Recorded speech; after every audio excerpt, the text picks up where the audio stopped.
Welcome to the Weight Solutions for Physicians podcast, the podcast that helps you find solutions for your weight concerns that will last a lifetime. You've got this. This podcast contains general educational information on weight loss for physicians.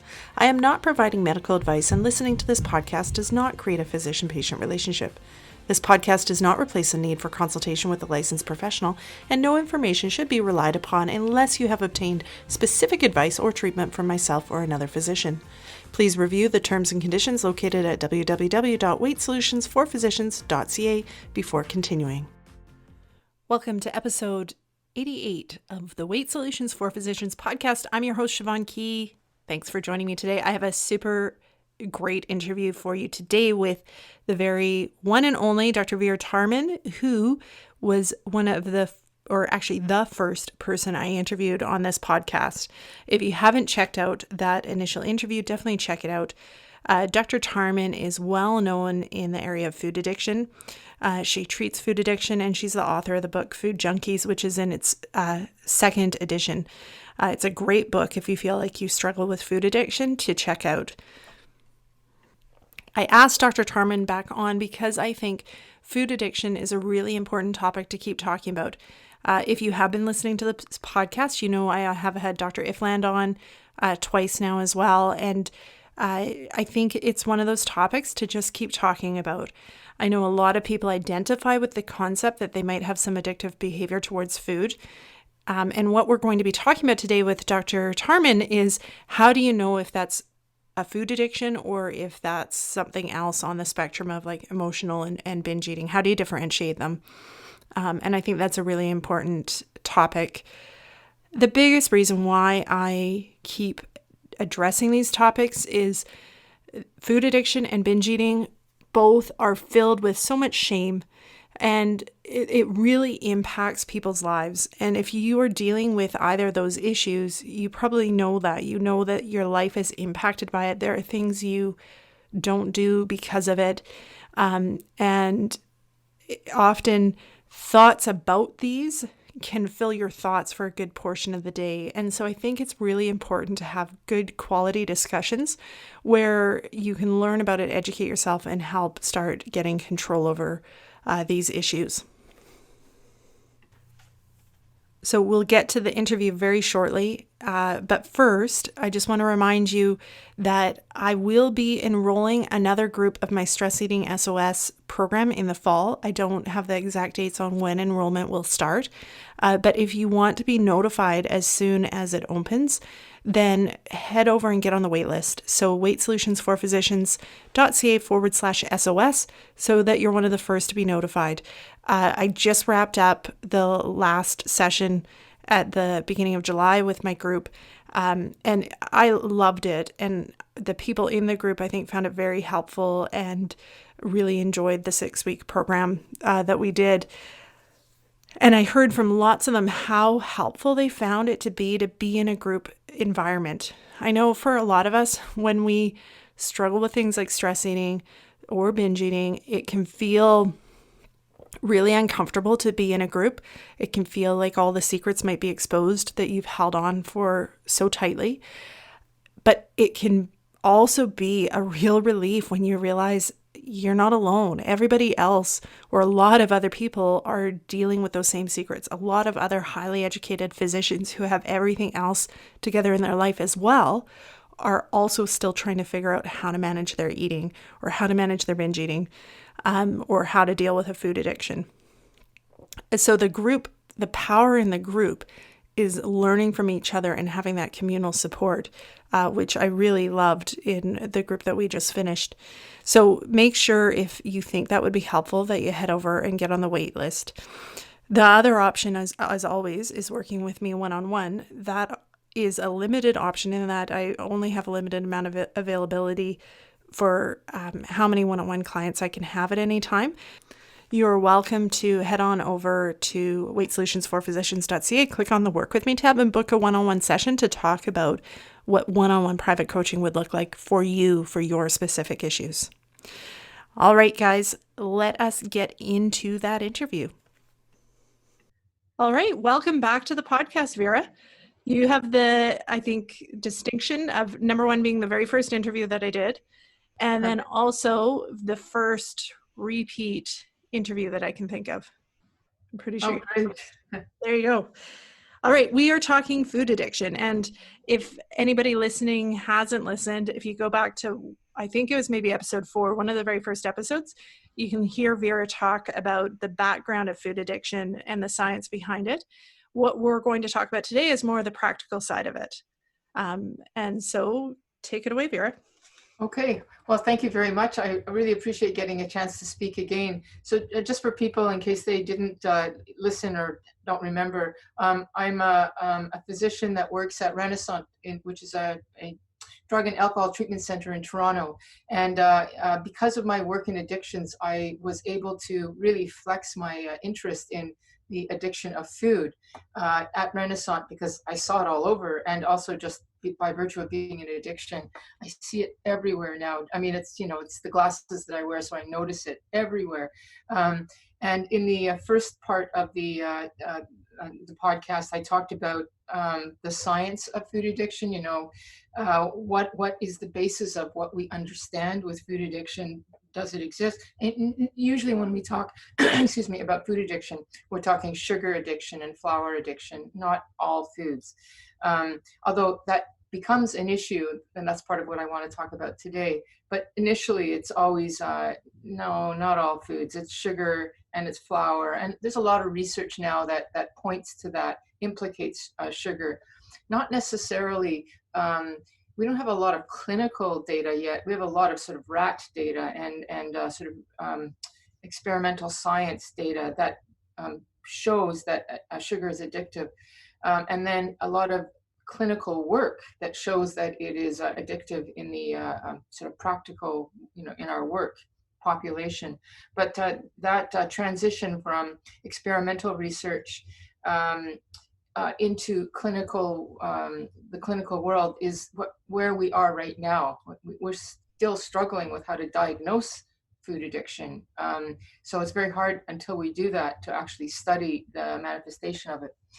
So what I'm going to talk about today, or I'd like to propose to talk about, is the clinical syndrome as I observe it in my work, and with people that I deal with.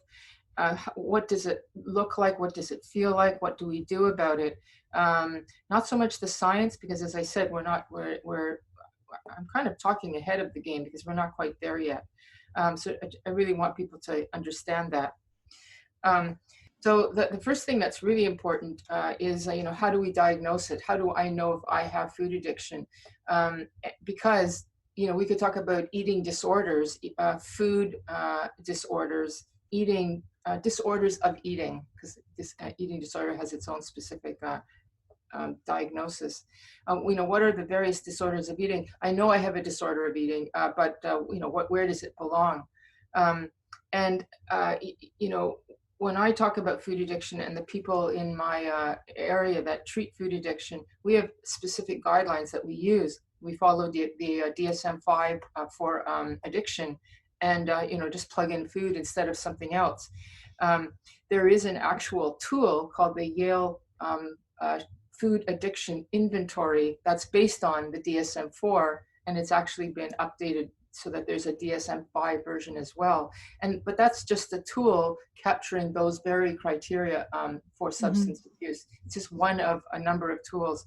It's the one that I would recommend that you use if you want to do any kind of study or comparison, because it's the one that we use. It's the closest to being peer approved, peer stamp approval, with research. But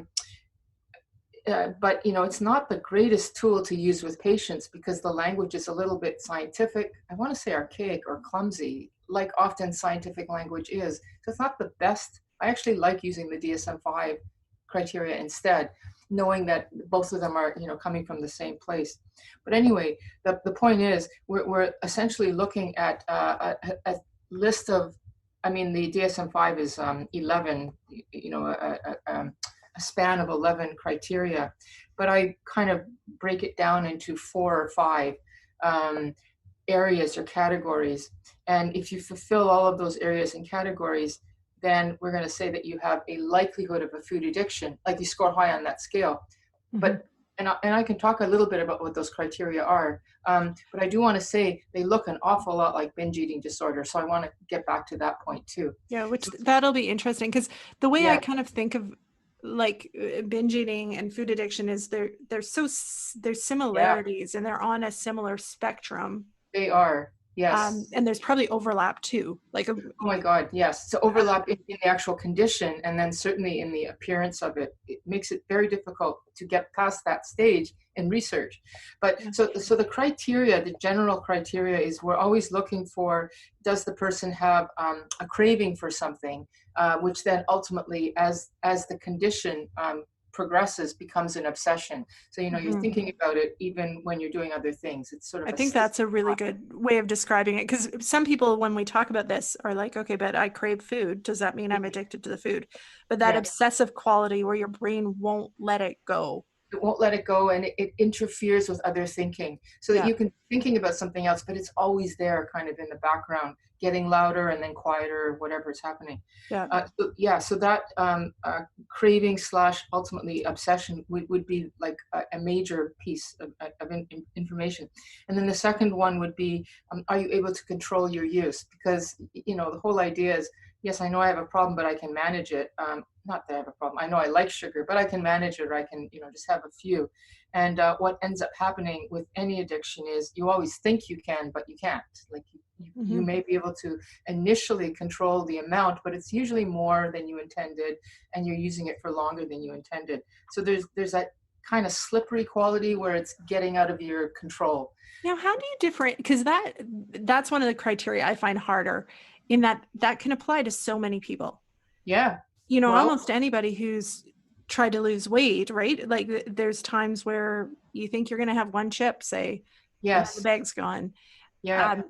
And is it that there's just so many people that have the addictive behavior towards food, or is it more like, I guess these overlap more, that certain foods have that addictive kind of control over our brain? They do, because the food industry has made it so. Yeah. So that's why we have this scale, the food addiction inventory, and also the DSM-5 and 4 have this sort of scale. So one or two of those things won't really be enough, or we could say mild. Like, I think that if we're eating 20th century food or 21st century food, we're all of us budding food addicts, because the food industry is doing that to us in the same way as if we were all smoking cigarettes, we'd be on some level of the nicotine dependency spectrum, from either just having a few to whatever. So there's that piece. You can't control it, and then there's the piece where is it causing impairment? Is it causing damage? To social roles.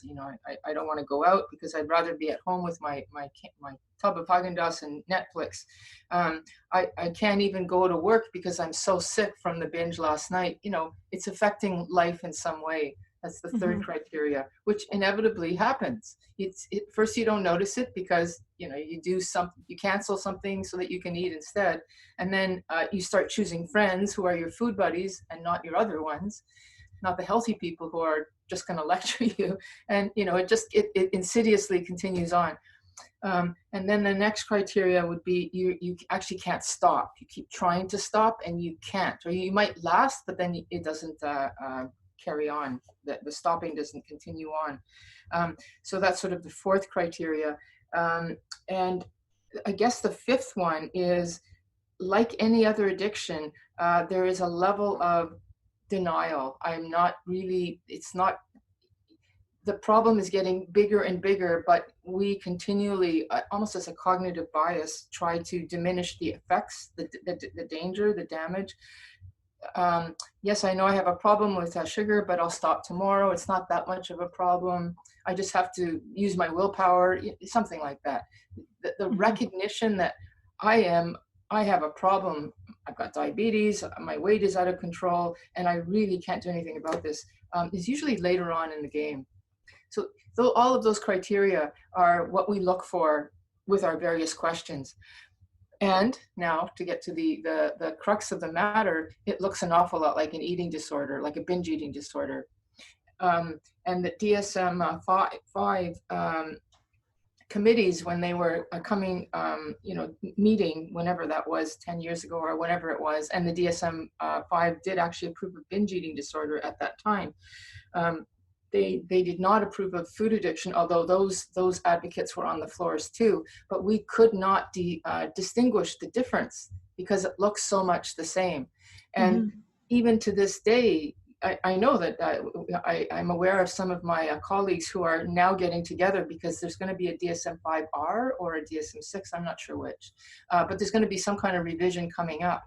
And we're still stuck with the same question. How are we going to prove that this is a different animal than binge eating disorder?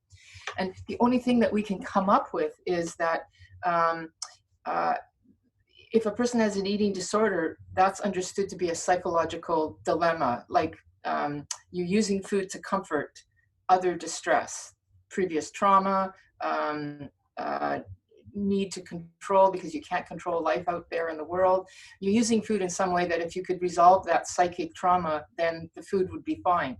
And with food addiction, we say, no, it doesn't matter you can be happy, sad, glad, mad, doesn't matter. You're still going to eat and be obsessed. And you're obsessed whether you're happy or you're sad. It's the actual ingredient that triggers what we call the phenomena of craving, the dopamine surge. The dopamine hypersensitivity is what I like to say. So it's an actual physiological phenomena. How do you know that? It's unfortunately not at the get-go because everything looks the same. It's the treatment, it's the aftermath. If after I've done the therapy, the cognitive therapy, the mindful eating, the raisin staring at it and, can I eat it slowly, but I'm still struggling, then I would say, let's see if it's a food addiction.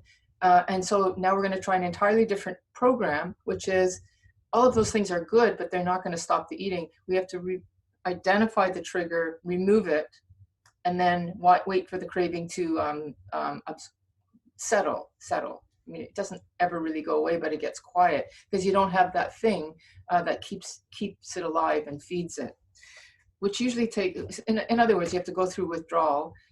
And then in 2 or 3 weeks, you start to feel better, and then the craving is quiet until you pick up the substance again.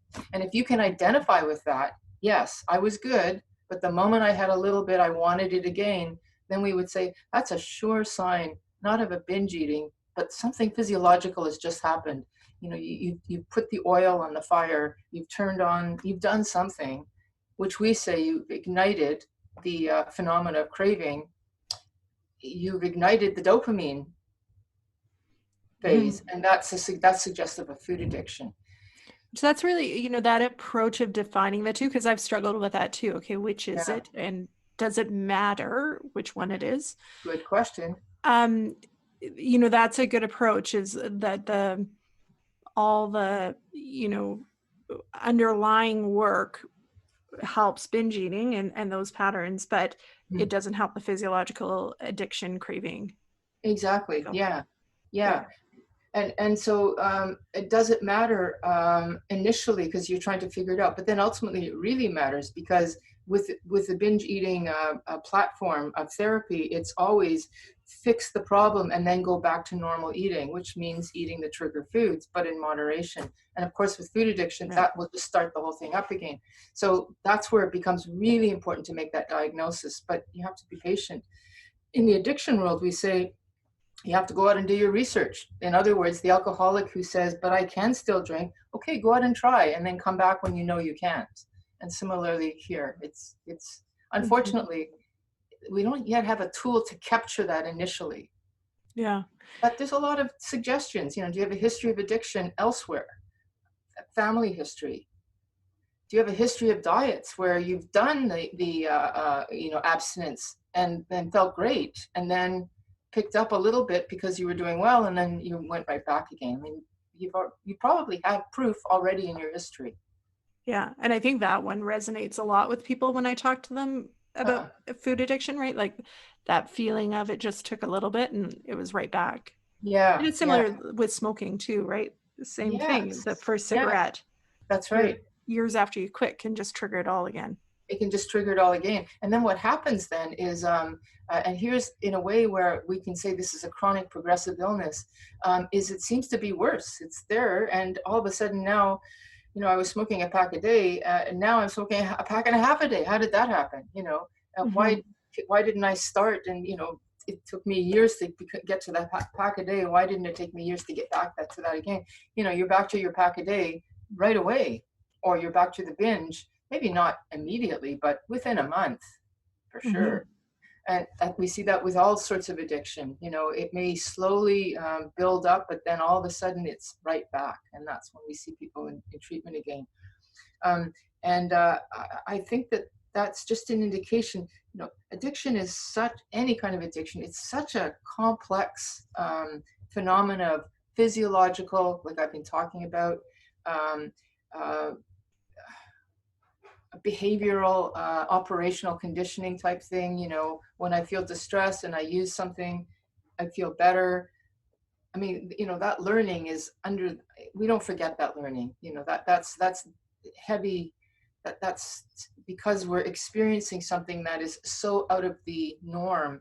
I mean, there's nowhere in nature that crack is mimicked. Nowhere. There's nowhere in nature that sugar is mimicked. We Mhm. normalize it so much, but it's actually not normal. Not refined sugar in the way that we eat it now. Um, and that kind of memory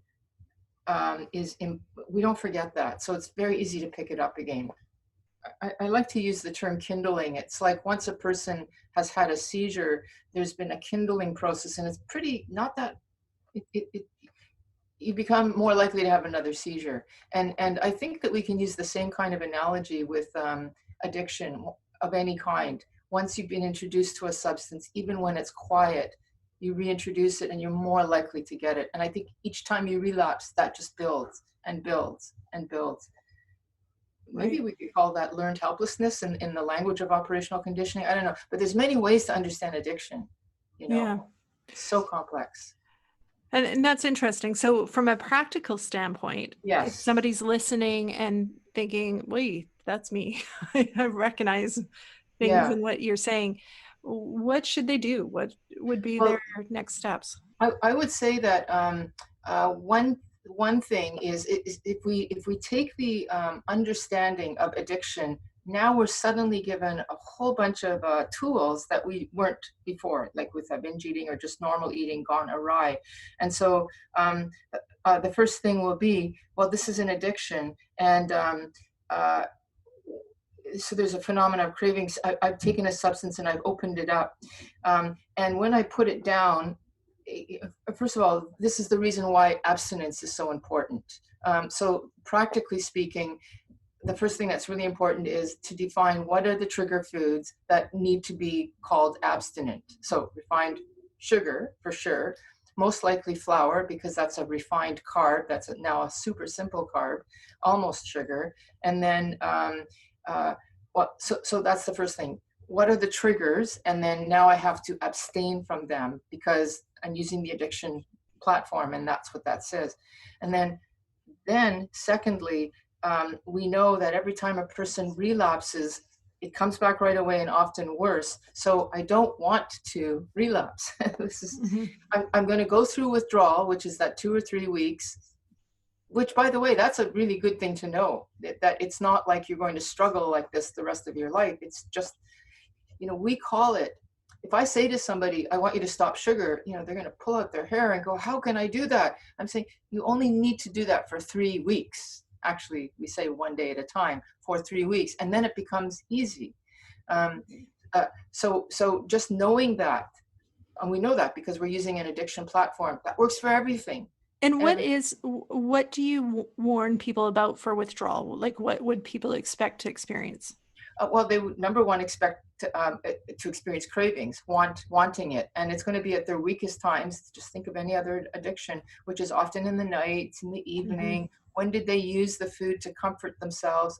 And you could say it was comfort eating, but it could have been that that person was going into withdrawal then, and so it was just self-medicating them. And that in 2 or 3 weeks they won't need that anymore, because they won't need to self-medicate because they won't be going in withdrawal.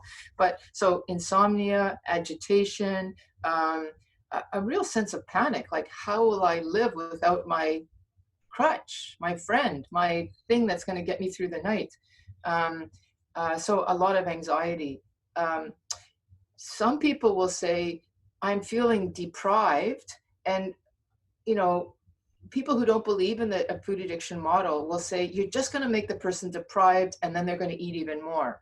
And I say to that, yes, because that's part of the pause, post-acute withdrawal syndrome. And if they get past that, then they won't actually feel deprived anymore. Most people who have gotten over that hump don't feel deprived anymore.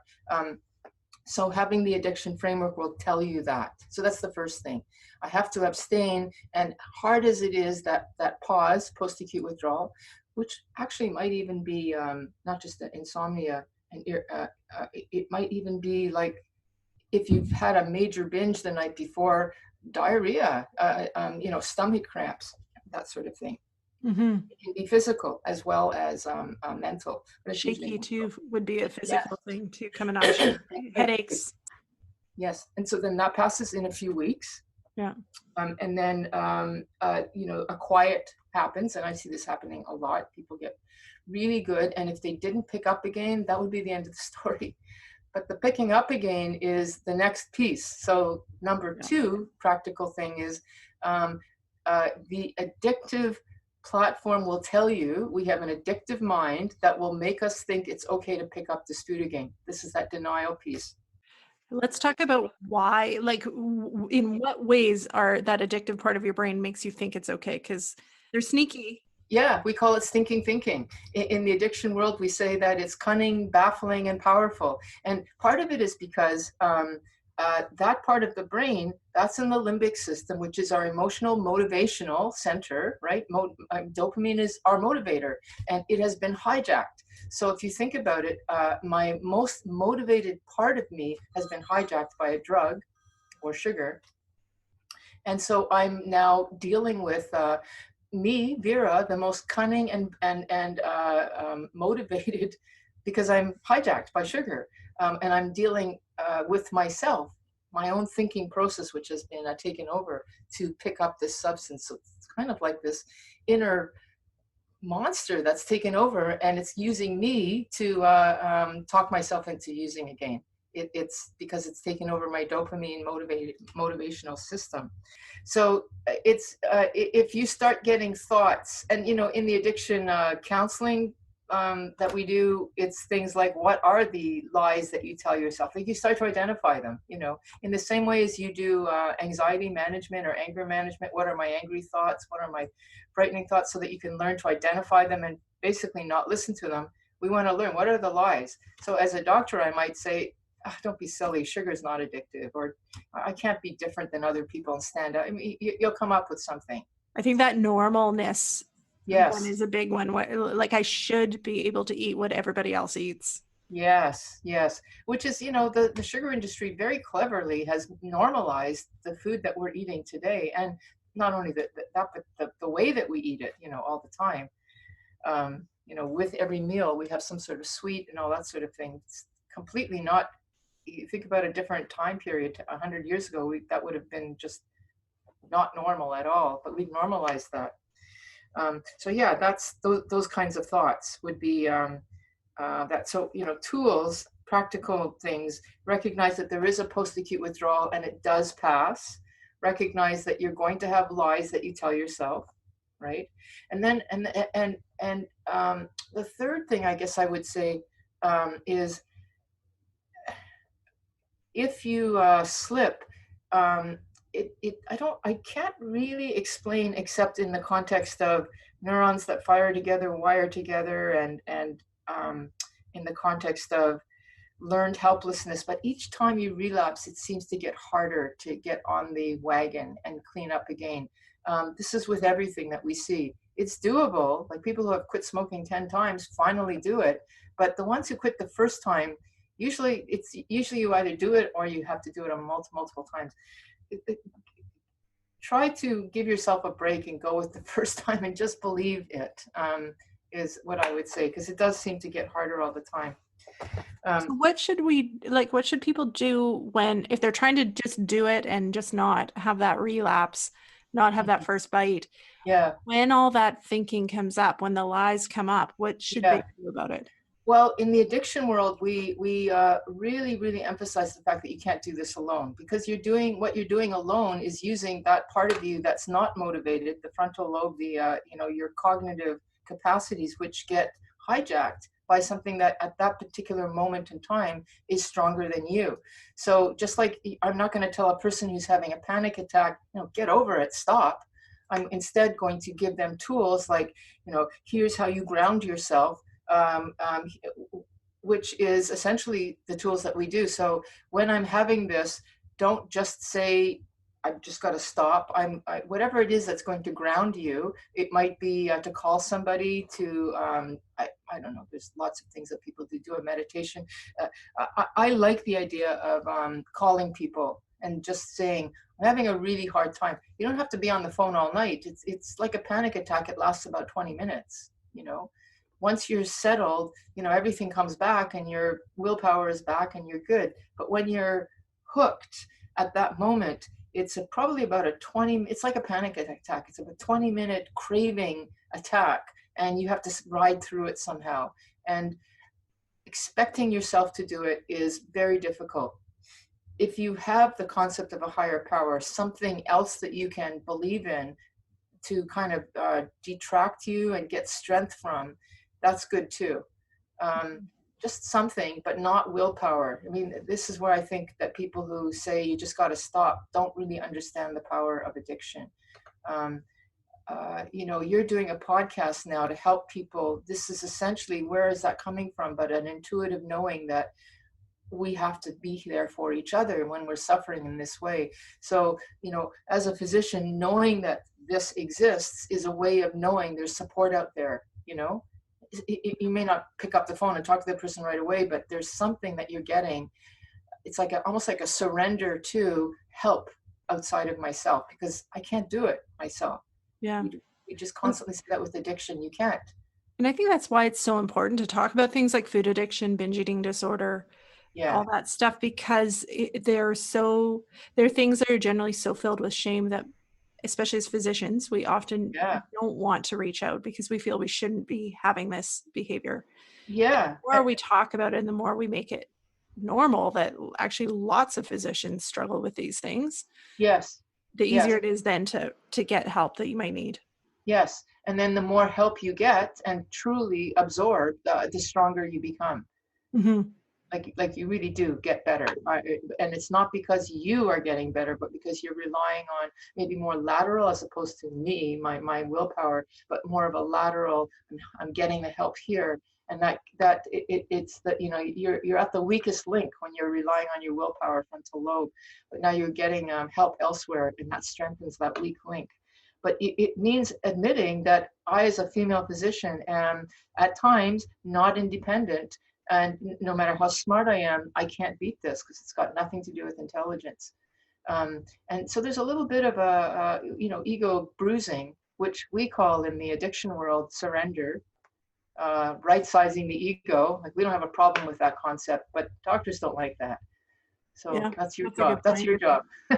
Yeah, like we feel we should be able to, like, we should have the knowledge, even though I would like to point out our classic medical school hasn't actually given us knowledge other than, like, I'm sure some programs are shifting now, but really most of us were taught just eat less, exercise more, and you'll be fine. Yes. Which we know actually doesn't work. Yes. And yet, as physicians, we think that should have worked for us. Right. And, I want to say that the other thing that I wanted to say, maybe this is the fourth point, is that it is a progressive condition, and that philosophy of eat less and exercise more may well have worked early stages. But after a certain point, it no longer works, because it's like with the alcoholic doesn't become an alcoholic right away. It's over time of drinking a little bit too much and a little too often and a little bit too many times during stress, and it develops. And so they might have been able to control their drinking when they were in their teens, but they can't anymore, or 20s. But, at the age of 55, no. And similarly with smoking and any other drug, including food. The diet may well have worked when you were 16 or 18, but now hormonally things have changed. We know that insulin and that can drive hunger in and of itself outside of this whole addiction piece. And that's working against you in a way that it didn't when you were younger. So um, when we understand the next thing, which is that this is a chronic progressive condition, where I might have been able to get away with eating popcorn when I was in my 20s, but not sugar, now that's out too. Like the list of trigger foods seems to, especially in menopausal and post, grow, seems to grow. And that's an interesting phenomena in and of itself. It's probably psychological as well, like in terms of operant conditioning and ways that you've used foods. I mean, initially, I said that it's the physiological, I put the food in and it drives the craving. At a certain point, even a person can eat carrots too much. They can start just the actual eating disorder piece becomes intermingled, so that even eating healthy food, but too much can be a problem. So that a food addiction where it may have started as sugar in early stages and flour, then over time becomes amounts of food, behaviors around food, and then to the point where it's very muddled, and then it's really hard to tell the difference between eating disorder. There's some research that's been suggested. It's all speculative though. Carolyn Davis at York University did some work. She's still doing some work, but her publications were a few years ago, saying that maybe eating disorders and binge eating is the first phase, which then over time develops into food addiction. So it could actually be part of the same continuum. Yeah, which is interesting. Yeah. And what we were just talking about fits with is, you often hear people who are eating lower carb and things feel really good, and then they notice that there's certain low carb foods that they have to be careful with, like nuts and cheese would be your classic ones. But that kind of the craving and obsession and difficulty to control can kind of transfer to what you would normally not think of as a processed food. Yes, that's right. And see, that's actually an example, like the paleo and the keto working for a lot of people, because even if they're food addicts, they're probably earlier stage and it works. But then what trips up people, and this is where I cringe when I see, because I think those food plans are great for the larger population, because I don't think everybody's end stage food addiction.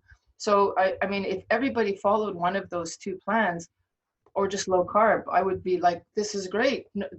So many people won't progress onwards into the deeper levels of food addiction.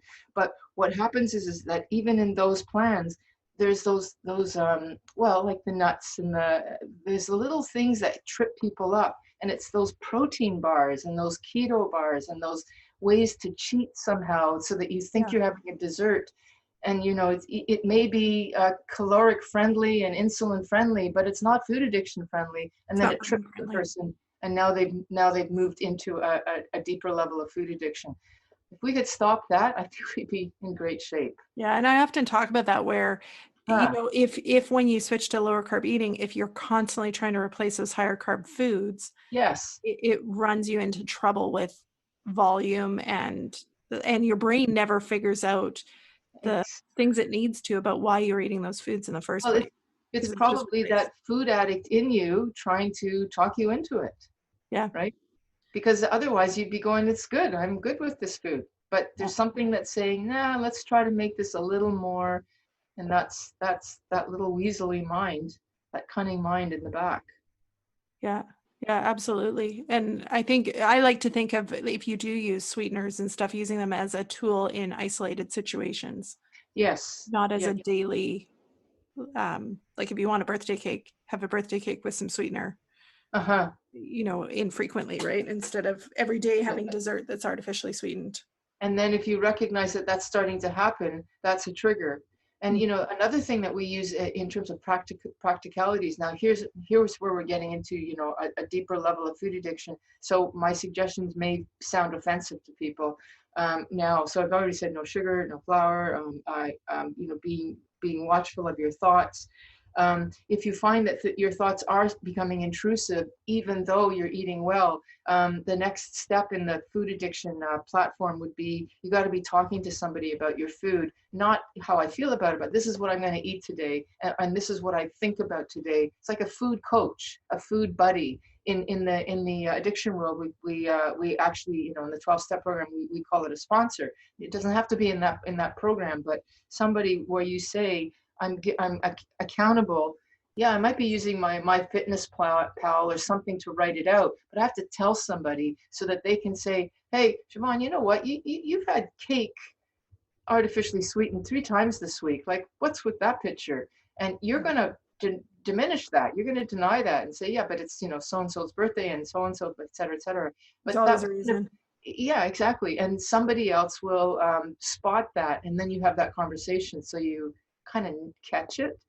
So the next stage would be you start talking about your food, which is highly offensive to people. I find even my food, I do that actually. I do tell somebody what I eat every day, but it always feels a bit like it's private. It's almost like, this is going to sound crazy, but it's almost like telling somebody what my sexual practice is. I don't want you to know what I eat every day. But something about this nips any secret addictive thinking in the bud, you know? Do you think that not wanting to share what we eat is just part of the same part of that brain? Like, yeah, I think so. If you keep it secret, so. You can slip stuff in. I do. I absolutely do. But you're right too. Like, food is such an interesting element in that it's from a very young age. Like, as a toddler, it's sort of the first place we learn we can exert control. Yeah. And so we're very sensitive to other people trying to control us or exerting control over that. Yes. That's great. But sometimes it's needed. It's needed. Yeah. Like the thinking, you know, a lot of people, okay, so I can't eat sugar, I can't eat flour, I have to be careful with the nuts. What the heck do I eat, and how bland and gray is my life going to be if but you know what? That's where well, first of all, I want to say that's a real sign of how we've normalized that kind of food. You know, cake and muffins as being normal food. But anybody who has stopped that stuff over a period of time, like, you have to get through that hump, that 3-week, 4-week thing. And you know, probably it's more like a few months before you really enjoy real food again. So you know, eating Brussels sprouts and cauliflower is not bland in the least once you've got that taste bud retrained back to normal. And I would defy anybody who's in the keto movement and following it the way that it's supposed to say, are you enjoying you're not enjoying your food. Or, I'm not sure if I'm saying this right, but they would say, of course I'm enjoying my food. I love my food. And if it's bland, it would be, my guess is that you're probably avoiding fats, and just you're cutting out sugar, and now you're avoiding fats because fats make things very tasty. Or you may still be having something that's hijacking the sugar pathway, which could be sweetener. Interesting, yeah. And I like to think, you know, like, definitely I was one of those people when I first got told maybe you should cut out bread, and I was like, sorry, what? Yeah, yes, I know. How does that work? I don't understand. And but now, like, when I think of the vast majority of bread, it's actually the bland food. So is pasta. Like, you know, pasta, I'd have no interest in eating pasta because it just seems so bland compared to the foods that I eat. Sugar, however, I think that, like, just, I think because of what sugar is and what it does to our brains, my brain hasn't gotten to the point where it's bland. Well, the sugar isn't bland, but if you remove it, it will then unblandize everything else. Totally. It makes things bland. Yeah, you know what's interesting? Like, when I was earlier on in lower carb, I was eating like a salad made with raw cabbage. I'm like, this cabbage is sweet. Like, I never would have thought cabbage is a sweet, but it actually truly is a sweet vegetable. Wow. But I think when you're eating sugar on a regular basis, you don't have the capacity because it's just, you know, can't taste that because it's so different from full out sugar. Yes, exactly. Yeah. And let me just finish with one more thing about the practicality, the world of you know, how to live and with this. is that if a person is really end stage, now this is potentially also going to sound really offensive, but not only do you necessarily have to speak to somebody, but some people will even go as far as to weigh their food and measure their food, because you mentioned it yourself, you might be eating too much of good foods. And if you want to say, look, I do want to be able to eat some nuts once in a while, but I'll have a contained amount. It's actually measured as, I don't know, a few teaspoons or something like that. That helps too, and that a person may have to get to that point, so that they may say, why would I do something like that? Because that really shows I have no control. But the point is once you've done that, then your mind is free to not have to make that decision at all. You just do it and that's it, and I'm now thinking about something else. Yeah, that power of pre-planning.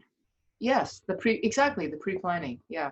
That's a good way to put it. That's really important, regardless if you think you have food addiction or not. Planning your food actually makes the rest of the following day simpler, because you don't have to think all that stuff, like how much and what. And exactly. Through all those dangerous times of when you're a little bit extra hungry or upset or exactly. Yeah, tired at the end of the day. Yeah. Any other last minute tips that you'd want to pass on? Let me see. I really wanted to just talk about the actual living with it and how to deal with it. No, maybe I'll just say that all of this sounds like a lot of work.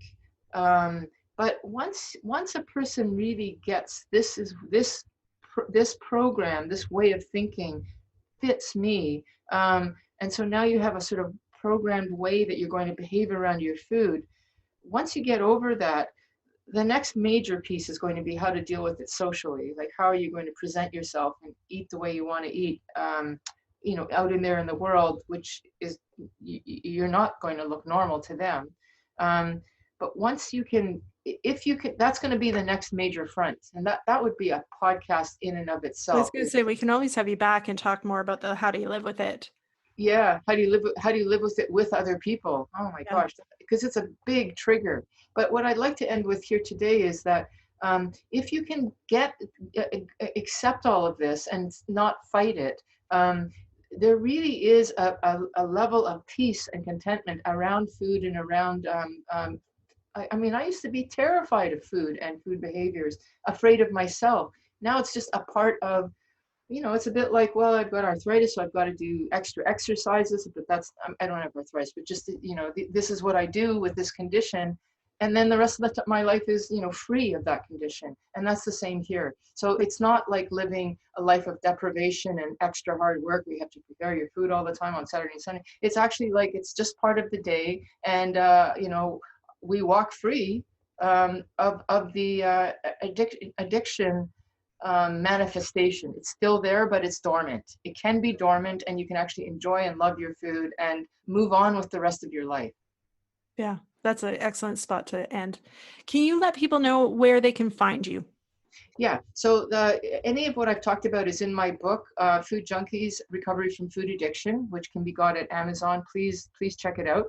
I have a Facebook page now that's called a support group called I'm Sweet Enough, Sugar Free for Life. And please join, or have your patients join. It's a great group. It's an alive group of people who are, meaning that there are actually people responding and whatnot, about, some people are using it to declare what they're eating. Other people are using it to say, I'm having a problem. What would you do in this circumstance? That sort of thing. I have a website called addictionsunplugged.com, which has a lot of stuff. And I have a YouTube just under Vera Tarman that has lots of videos about podcasts and shows and whatever, because I've talked about this endlessly. Excellent. It's good that you do. Great. Thanks so much for joining me, Vera. Yeah, thank you. Thank you. All right, that was packed with excellent information. I always love talking to Dr. Tarman. I think she's a wealth of information about addictions, and particularly related to food addictions. Send any comments you have at info@Weight Solutions for Physicians. Make sure you check out Dr. Tarman's book, Food Junkies. If you were enjoying this podcast, please hit subscribe so you get all the new episodes delivered right to your device. And also, if you could share it or leave a review. That helps the podcast really get out there and get other people that might benefit from it to find it. I appreciate I know lots of you have left reviews and lots of you share it, and I absolutely appreciate it. All right, have a fantastic week, guys. We will talk to you later. Bye-bye.